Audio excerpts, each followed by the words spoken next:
All right, so we're finishing up this safety week with handling techniques.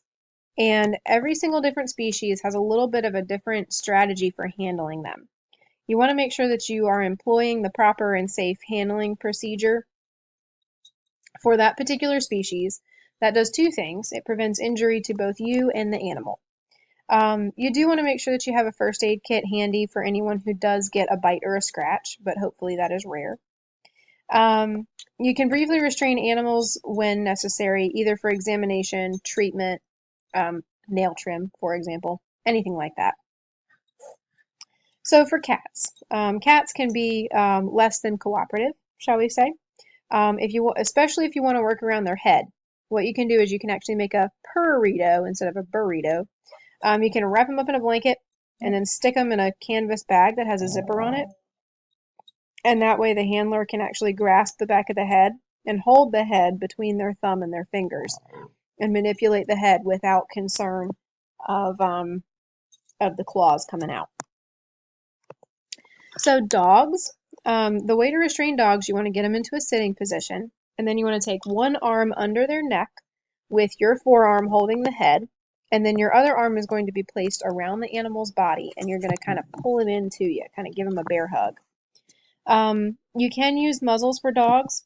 You can actually make one out of gauze or a small piece of cloth.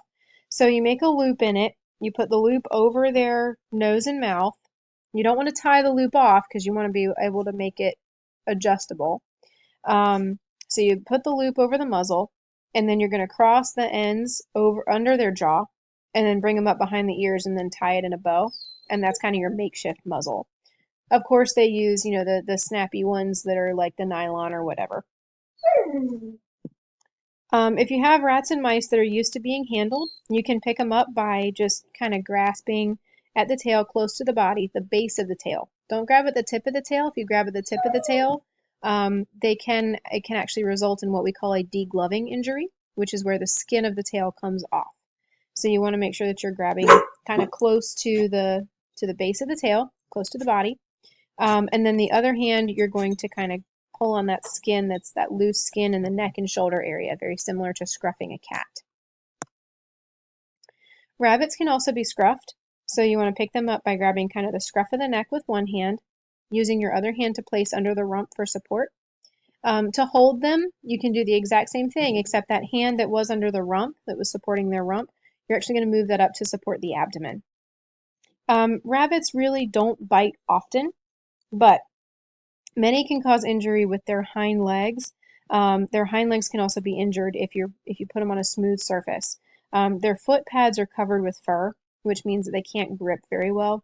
So if you put them on a smooth or slick surface and they try and hop around, they can actually end up dislocating their hip or their spine when they try to move. That's all I've got for you this week. As always, please let me know if you have any questions, comments, or concerns.